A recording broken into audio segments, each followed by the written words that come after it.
요한계시록 2장 8절부터 11절까지 낭독하겠습니다.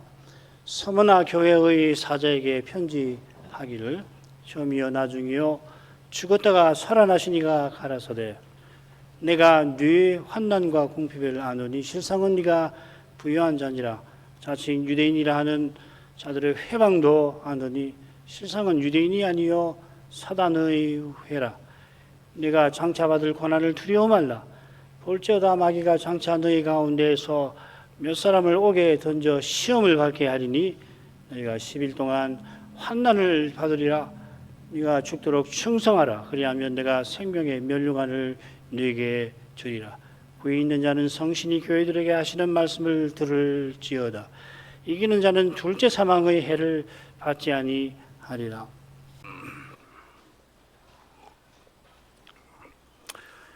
영광의 주님께서 7교회 사자에게 서신을 보내라 요한에게 명령하십니다. 이것이 7서신 맨 처음 똑같이 나오고 오늘 계속 살필 둘째 서신도 그렇죠. 이 서머나 교회 사자에게 편지하기를 이걸 제가 번역하면 이렇습니다. 그리고 서머나 교회의 사자에게 서머나에 있는 교회의 사자에게 너는 편지하라 이렇게 되어 있습니다.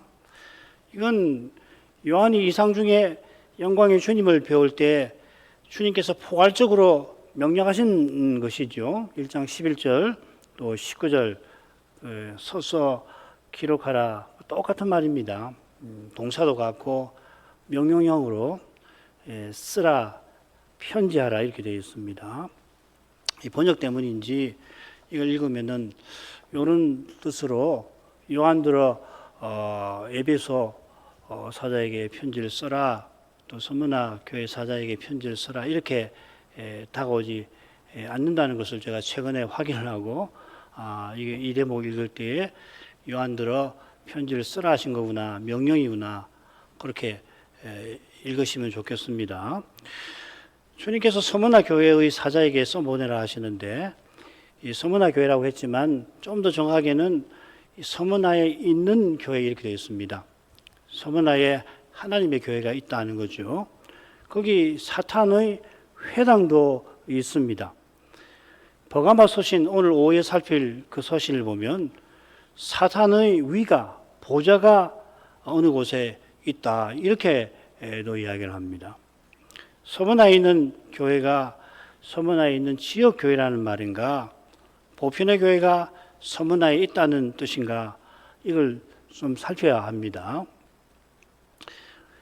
각 서신의 내용을 보면 대부분 그 해당 지역 교회에 관한 거긴 하지만 서신 말미에 후렴같이 성신께서 교회들에게 하시는 말씀을 들으라고 명령하시죠. 이런 거 보면 개별 교회에 보낸 것만 아니고 모든 교회에 보내신 서신이라는 것을 볼 수가 있잖아요. 그런 점에서 이 서머나에 있는 교회, 그 단수거든요. 이게 서머나 교회란 말인가, 보편의 교회가 서머나에 있단 말씀인가 살필만하다 이 말입니다. 주님께서 서머나 교회와 사자에게 서신을 보냈는데 자기 종 요한을 쓰시는 겁니다. 그래서 이 8절 하반절을 보면 이렇게 말하노라 처음과 나중이 그가 죽었다가 살았노라 이렇게 번역할 수 있습니다. 요한이 서머나 교회의 사자에게 서신을 쓰는데 그 서신은 주님이 구술하신 것을 요한이 받아 적어 보낸 것이다 하는 거죠. 혹은 이상 중에서 보이신 것을 그가 적어서 보낸 거다. 지금 요한은 예수님을 주와 구주로 전한 일로 로마 당국의 미움과 핍박을 받아서 밤모섬에 유배되어 있습니다. 로마 제국이 아마 90이 넘었을 것 같은데 그 나이 많은 사도를 외딴 섬에 격리를 시켜서 그리스도를 제국 안에서 전하지 말라 한 건데 그런 힘없는 사도를 그리스도께서 쓰셔서 밤모섬 맞은편에 있는 아시아 도의 7교회에 편지를 보내시는 겁니다. 그리스도께서 육체로는 하늘에 계시지만 계시는 하늘에서 모든 권세로서 온 세상을 다스리고 계시고 그의 성신 그리스도의 영으로 교회와 함께 하셔서 말씀으로 친히 이끄시는 겁니다. 이 7 서신 자체가 그 증거입니다. 이 서신들을 보면은 주님이 이 교회를 그들이 직면한 그 생생한 현실에서 친히 이끌고 계신다는 사실을 우리가 배울 수가 있는 겁니다. 그런 일이 믿는 교회, 오늘날 교회도 있을 거라 이 말이죠. 그죠? 영광의 주님께서 처음이요 나중이신데 하나님이신데 놀랍게도 죽었다가 살아나신 분으로서 서머나 사자에게 말씀하십니다. 처음과 나중은 하나님이시라 이 말이죠. 예수님은 하나님께서 죽었다가 살아나신 그런 신비한 분이십니다. 우리가 십자가 이후에 살고 있어서 십자가 교훈을 배운 덕분에 요한이 우리를 사랑하사 그의 피로 우리 죄에서 우리를 해방하신 예수님께 찬송을 돌리는 것을, 예수님을 하나님으로 높이는 것을 이제 우리는 당연하게 여기게 되었습니다마는 그리스도는 여전히 우리에게 신비하신 분입니다. 죽었다가 살아나신 분이라고 밝히신 주님께서 이 사자에게 죽도록 충성하라. 참 의미가 있죠, 그죠? 그래서 이 교훈 때문에 맨 처음에 내가 죽었다가 살아나노라 밝히시고 이 사자에게 죽도록 충성하라. 그러면 생명의 면류관을 주리라 약속하시는 것입니다. 주님께서 자기를 소개하시고는 곧바로 네 환난과 궁핍과 자칭 유대인의 회방을 내가 한다 하고 칭찬하셨습니다. 서머나 교회와 사자가 그리스도의 남은 고난에 참여하는 사실을 드러내었던 것입니다. 바로 이 사실은 예수님이 죽었다가 살아나신 일, 주님의 십자가와 부활과 딱 붙어 있는 겁니다. 서머나 교회와 사자가 십자가 지시고 부활하신 그 그리스도를 드러내며 살아갔다 하는 말이죠. 바로 여기서 또한 그리스도께서 자기가 처음이요 나중이심을 나타내시는 겁니다. 하나님이 처음에 세상을 창조하신 그 목적이 이 그리스도의 몸인 교회가 머리이신 그리스도께 이르게 하는 거기에 있는 겁니다. 나중에 장차 나중에 우리가 다 그리스도와 같아지게 하시는 데에서 구원하신 목적이 다 이루어질 텐데 동시에 처음에 창조하신 목적이 얼마나 거룩한 것인가를 우리가 알게 될 것입니다. 하나님이 처음에 하나님의 형상대로 사람을 지으셨는데 죄인이 하나님의 그 형상이신 그리스도를 통하여 구원을 받아 그리스도를 드러내며 살다가 장차 나중에는 그리스도와 같아지는 것입니다. 이게 처음과 나중이라는 성어에 담긴 의미를 요약해 드렸습니다. 자, 여기까지 지난 시간 살폈는데 계속 생각해 나가죠. 주님의 권면이 나오는데 읽겠습니다. 네가 장차 받을 고난을 두려워 말라. 볼지어다 마귀가 장차 너희 가운데 몇 사람을 오게 던져 시험을 받게 하리니 너희가 10일 동안 환난을 받으리라. 네가 죽도록 충성하라. 이 권면하시는 명령이 이 방금 읽은 말씀 처음과 끝에 나오죠. 그죠? 처음에는 두려워 말라. 이 소극적인 권면이고 끝에는 죽도록 충성하라 하고 적극적인 권면이 나옵니다. 그 두 권면 사이에 주님께서 서머나 교회가 장차 받을 환난을 예고하십니다. 이 환난이 첫째 권면의 내용, 네가 장차 받을 고난을 설명하는 내용이죠. 그죠? 푹 정교하게 기록이 되었습니다. 그러니까 설렁설렁 읽지 마시고 하나님 말씀을 쭉 낭독하는 게 참 좋아요. 요즘에는 과학기술이 발전해가지고 유튜브 같은 데서 보면 요한계시록 듣기 치면은 하여튼 한글도 여러 정도로 같은 버전도 수많은 사람이 남자, 여자, 목사, 평신도, 전직 아나운서 해가지고 낭독하는 걸 들을 수 있는데 요한계시록 같은 건 1시간이면 듣습니다. 그렇게 들으시고 동시에 때때로는 꼼꼼하게 이게 무슨 말씀인가 계속 되짚고 그렇게 할 수가 있는 책이에요. 그래서 제가 줄거리를 늘 이렇게 말씀을 드리는 게 그 도움을 좀 드리려고 그러는 겁니다.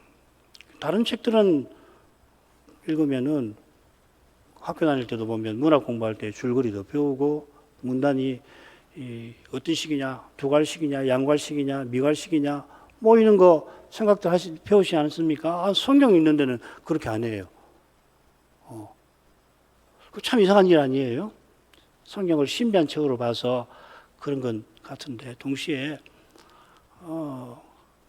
성신의 영감을 받은 성경 저자가 심혈을 기울여서 기록해 놓은 거거든요. 줄거리가 어떻게 될까? 뭘 말하는 걸까? 계속 생각하시고 또 찾으시고 그러면 굉장한 위기 있어요. 자, 먼저 주님께서 장차 네가 받을 고난을 두려워 말라 하시고 서머나 사자에게 권면한 말씀을 한번 보십시다. 이 장차 받을 고난이라 하시고 바로 이어서 이 교회가 10일 동안 받을 환난이 나오니까 이 10일 동안 받게 될 환난이 이 서머나 사자에게 네가 장차 받을 고난이라고 하셨구나 이렇게 생각이 되실 겁니다. 뭐 그렇게 생각하셔도 됩니다. 다만 장차 고난 받을 일들이라고 말씀을 하십니다. 10일 동안의 환난만 아니고 다른 환난도 받을 수가 있고 그 환난과 겹쳐서 이어서도 뭘 받을 수도 있고 그렇다는 이야기입니다. 서머나 사자가 이미 환난을 겪었죠. 9절에 앞으로도 계속 고난을 겪을 거라 말씀하시는 것 같습니다. 자, 여기 이 고난이라고 새긴 낱말이 굉장히 흥미로운 건데 계시록에는 여기만 나옵니다. 그리고 요한이 이 요한 복음도 쓰고 요한 1, 2, 3서도 쓰셨는데 거기 전혀 이 유명한 중요한 의의가 나오지는 않습니다.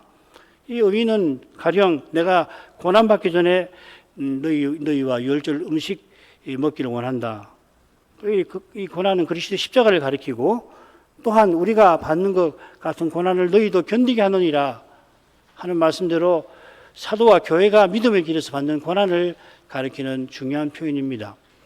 그런데 요한 사도가 이 낱말을 잘 쓰지 아니하는 이유가 뭔가 잘 모르겠어요. 다 알기는 어려운데 우리가 살피고 있는 계시록을 보면 이 고난이라는 말 대신에 우리 피라든지 성도의 피라든지 심지어 목배인 영혼이라든지 어린 양의 피로 이긴다든지 우상에게 경배하지 아니한다. 우상을 이기고 벗어난다. 이런 식으로 이 고난의 구체적인 표현을 고난을 아주 구체적인 표현으로 많이 써요. 그러니까 이런 표현들은 다소 추상적인 이 고난이라는 개념보다도 요한이 보았던 이 이상은 보게 하시는 거거든요. 시각적으로 보는 거예요. 그러니까 음성을 보려고 몸을 돌이켰다고 그런 표현도 쓰잖아요. 그러니까 그런 이 그림 같은 환상에 더 어울려서 이런 표현들을 구체적인 표현들을 많이 쓰는 것 같아 하는 겁니다. 그래서 어떤 신학자는 요한계시록은 이 그림책과 같아. 그래서 어린아이 같이 순전한 마음으로 읽으면 그 핵심 교훈을 놓칠 수가 없다. 그런 말도 해요. 그 참 일리가 있는 말씀인데 그러나 동시에 매우 심오한 것도 사실일 겁니다. 서머나 사자가 이미 환난을 이겼는데 또 고난을 겪게 됩니다. 믿음의 길을 걸으면 고난이 그림자처럼 따릅니다. 고난은 믿음으로 죄와 죽음의 현실을 정직하게 대면하는 데서 발생하는 겁니다.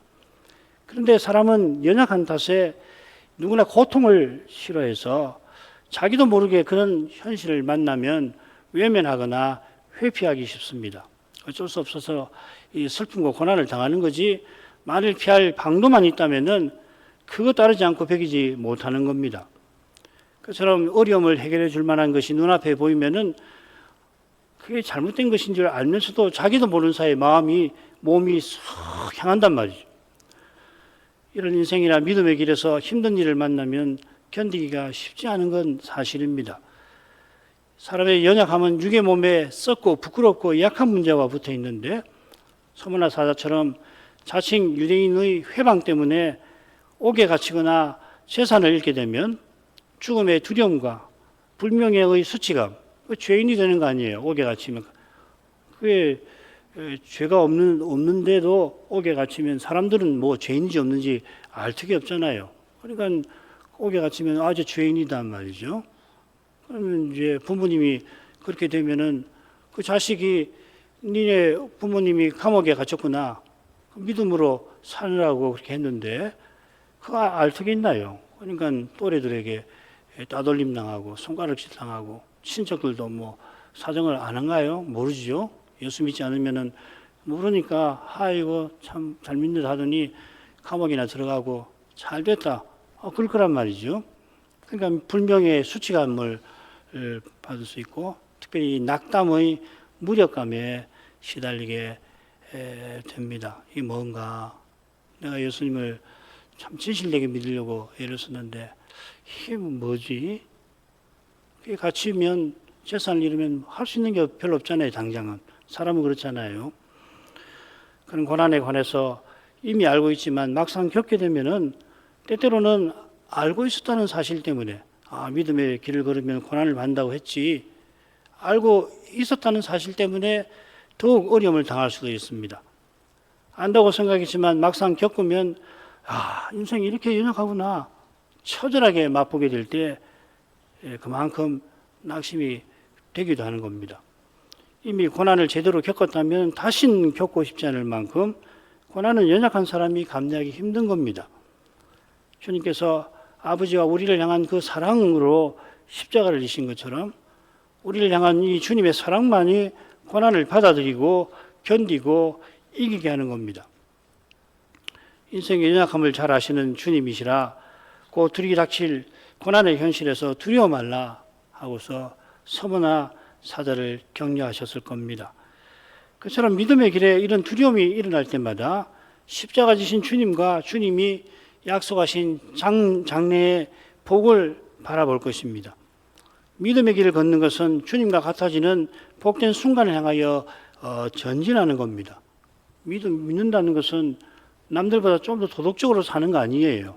도덕적으로 살지 말라는 이야기가 아니라 예수님을 믿고 믿음으로 살아간다는 것은 남들보다 좀 더 정직하고 남들보다 좀 더 사회적으로 훌륭한 삶을 사는 것이 그 궁극적인 목적이 아니잖아요.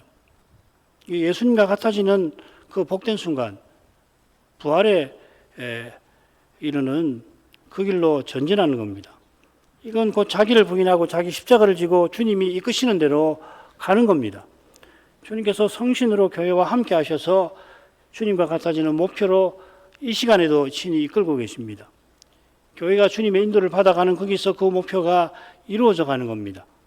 교회로서 인도를 받는 일이 없거나 그런 일을 잘 모른다면은 어쩌면 믿음의 길을 걷는 게 아닐지도 몰라요. 그게 뭐지? 믿노라고 하지만 그리스도를 드러내고 나타내는 게 아니라 실은 믿음을 가장하여 자기를 실현하고 자랑하는 것일지도 모릅니다. 종교 이름을 걸어서. 이런 태도와 심정은 고난을 알지도 못하고 받지도 못합니다. 받아지지가 않는 겁니다. 고난은 상관없어요. 그런 데서 고난이 오는 거 아니에요. 그건 고통이라고 그러고. 고통이죠.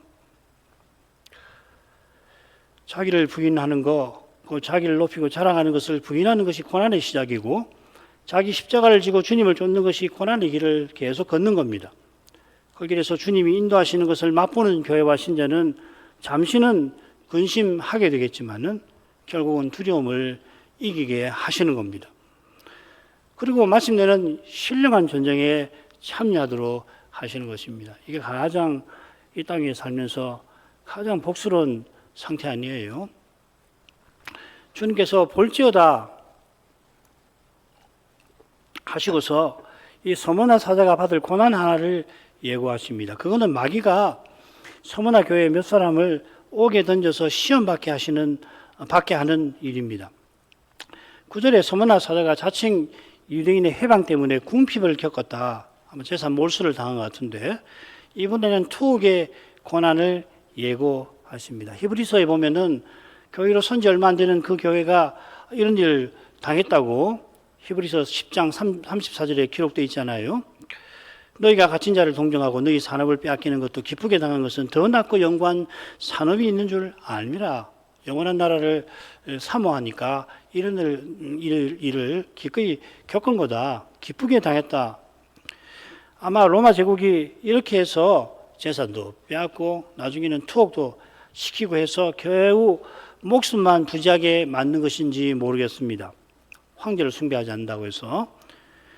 육의 몸이 썩고 부끄럽고 약한데 죄인이 되어 부끄럽고 재산을 빼앗기니 이 썩는 문제에 취약하잖아요. 그죠?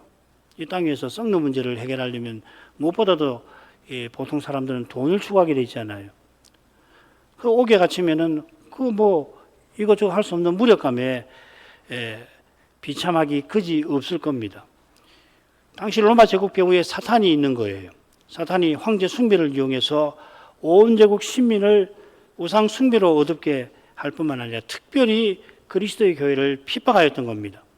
거기다가 옛 언약 백성인 유대인이 악한 시기심에 아니 기독교 교회가 영혼의 불길처럼 계속 확산되니까 시기심이 난단 말이죠. 주님의 교회를 회방한 일이 있습니다.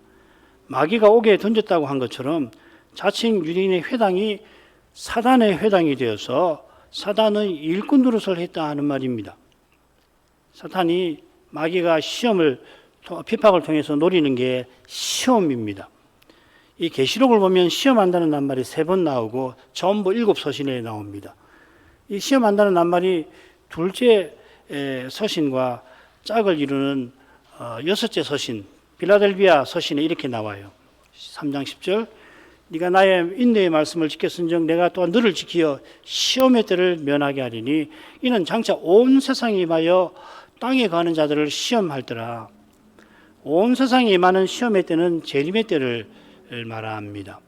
이 시험은 땅에 가는 자들을 시험하는 것이니까 재림하시는 주님께서 믿지 아니하는 자에게 행하시는 심판입니다. 특별히 누구를 심판하시냐면 짐승과 그 우상을 섬기는 짐승을 하나님이라고 높이고 숭배하는 자들을 시험하여서 그 여부를 살펴서 그 악한 죄를 심판하시는 겁니다.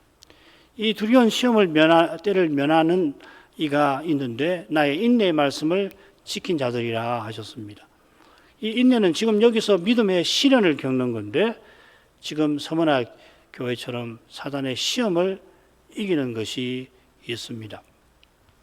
사단이 시험한다라고 하는 말은 서머나 교회가 당할 환난이 특별한 것임을 암시하는 겁니다.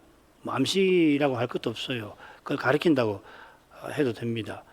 사단이 피조물이라 온 세상에 흩어진 신자의 모든 고난에 직접 관여하지 못합니다.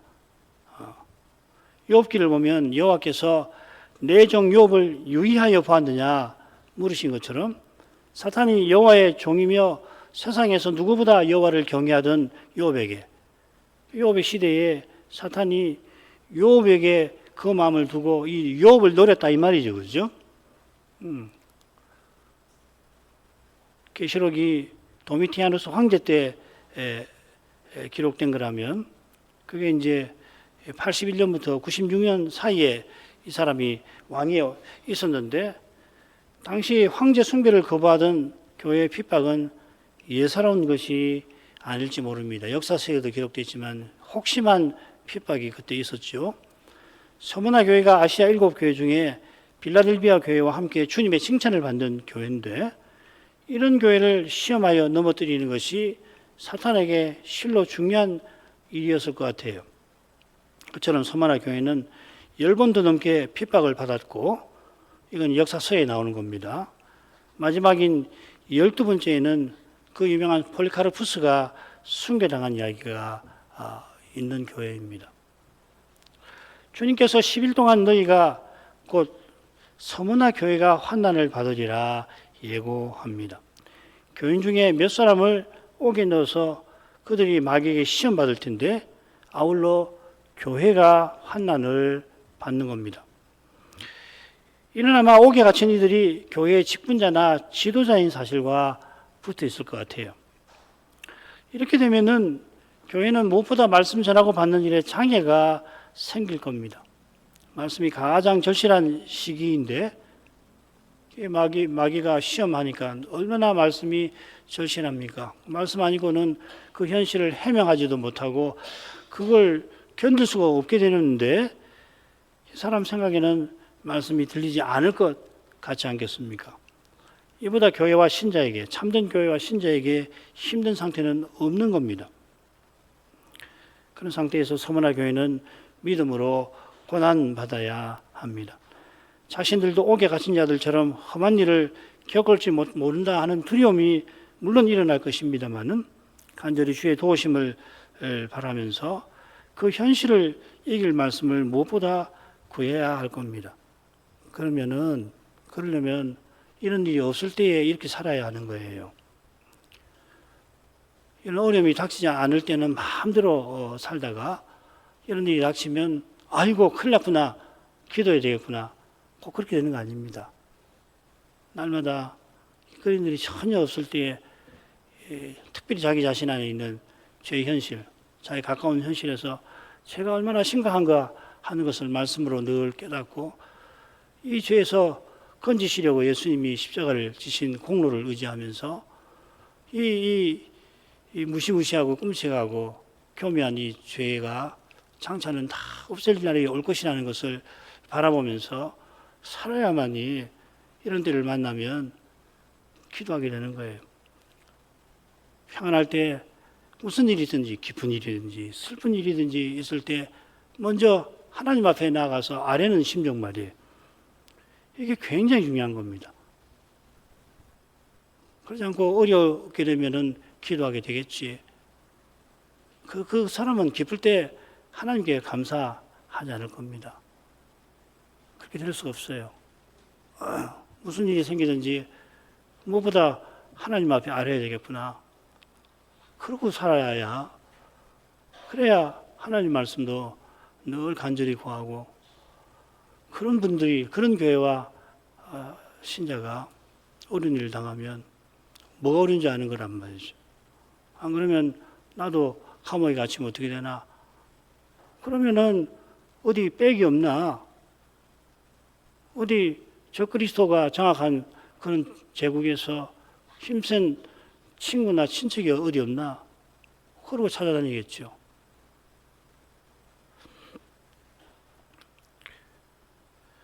이런 현실에서도 그보다 더한 현실에서도 주님이 친히 말씀하시는 일이 있다면 목사가 없어도 주님은 하시려면 하시는 거거든요.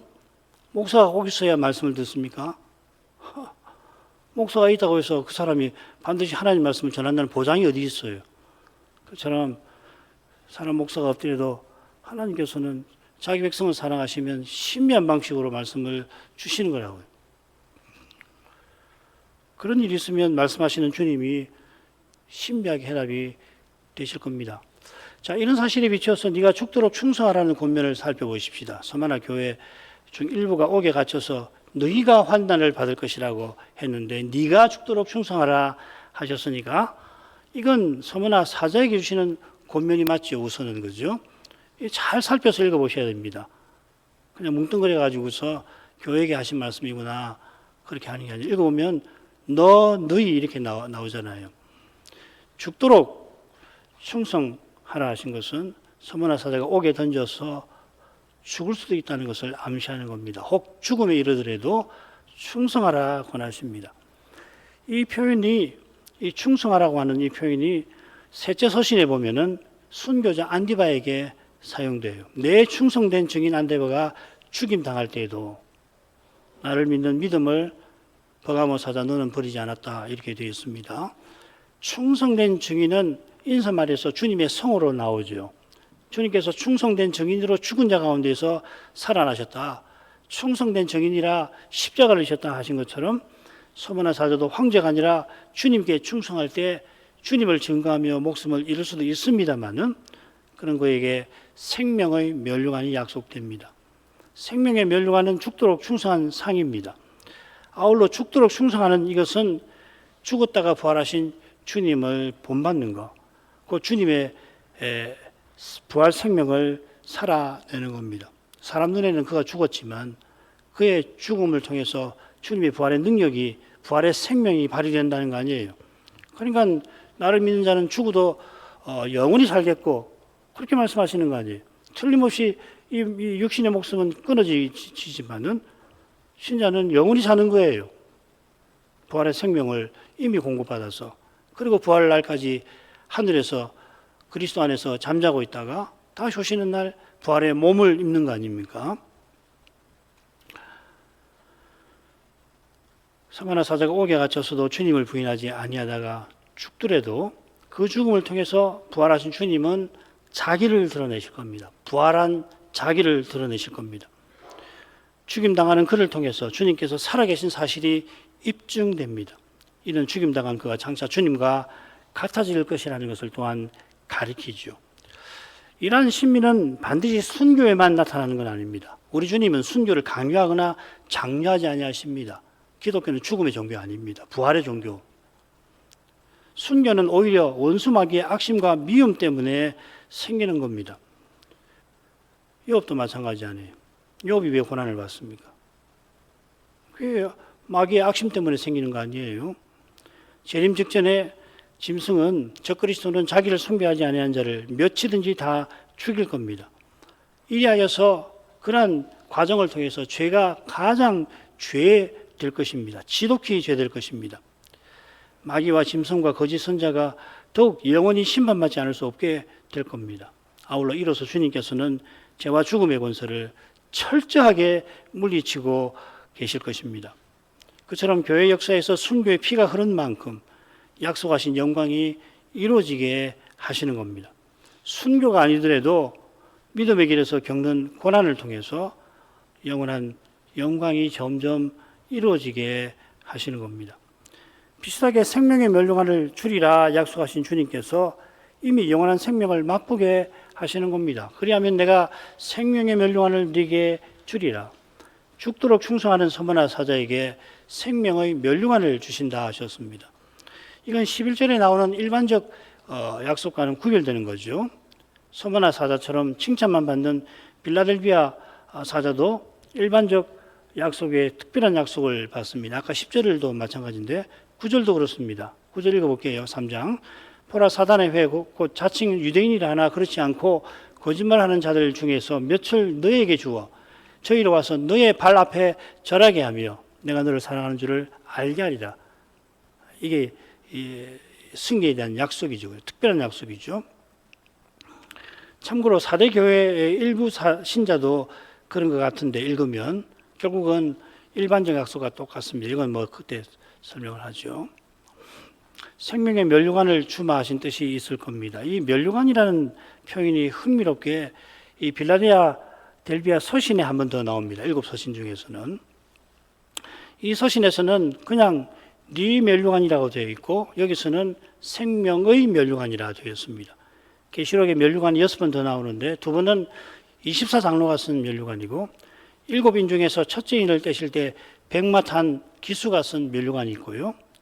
교회를 상징하는 그 여인, 특별히 구약교회를 상징하는 여인이 금 멸류관을 쓰고 있고 그리스도 같은 천사가 10장 처음에 보면 14장이 금 멸류관을 14장에 쓰고 있습니다.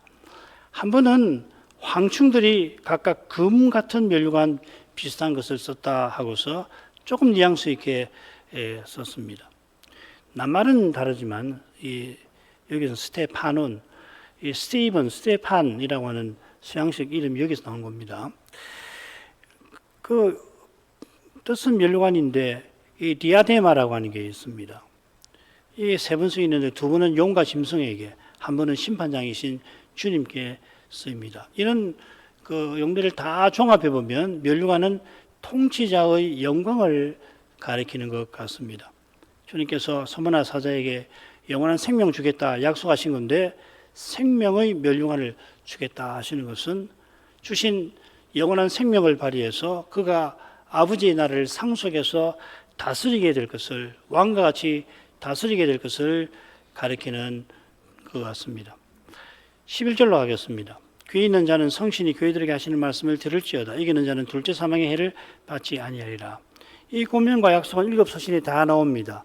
약속의 표현은 서신마다 조금 다르게 표현되어 있습니다만 약속의 본질은 같습니다. 이게 네 번째 두아디라 서신에 나오는 그 내용입니다. 이기는 자에게는 새벽별을 주리라. 이 새벽별은 예수님을 가리키는 거죠. 그러니까 하나님이 자기 아들을 아끼지 않고 내어주시는 사실 위에서 장차 우리가 그리스도와 같아지게 하신다는 약속이 서 있습니다. 그 약속은 다 이런 내용을 반영하는 거란 말이죠. 그리스도를 주셨고 우리가 그리스도와 같아질 거다. 이 약속은 둘째 사망의 해를 받지 아니하리라 하는 약속과 결국 같은 거죠. 둘째 사망은 장차 마귀, 적그리스도, 거짓 선지자가 들어갈 곳이고 그들을 숭배하고 따르는 자들이 따라 들어갈 곳입니다. 20장, 21장에서 볼 수가 있습니다. 이 약속은 이 서신 맨 앞에 처음과 나중께서 죽었다가 살아나신 사실과 바로 연결되겠죠.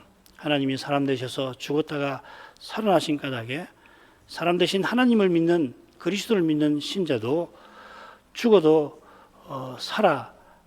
죽어도 살기 때문에 둘째 사망의 해를 입지 않게 되는 겁니다.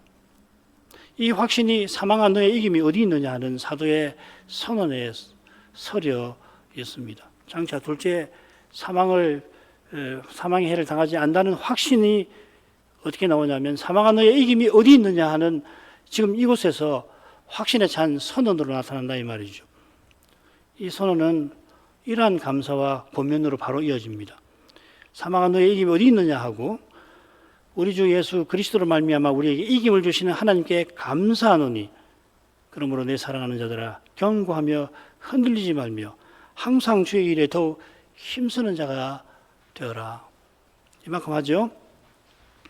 걸어가신 아버지 마지막 사도가 세상을 곧 떠날 그때에 그 사람 눈에는 아무 힘없는 노인이 더욱이 먼 섬의 유배까지 당하여 거기에 갇혀 있었습니다마는 하늘의 주님께서는 그런 글을 쓰셔서 아시아도의 7교회를 친히 돌보신 것을 이 서거나 서신에서 살펴봅니다.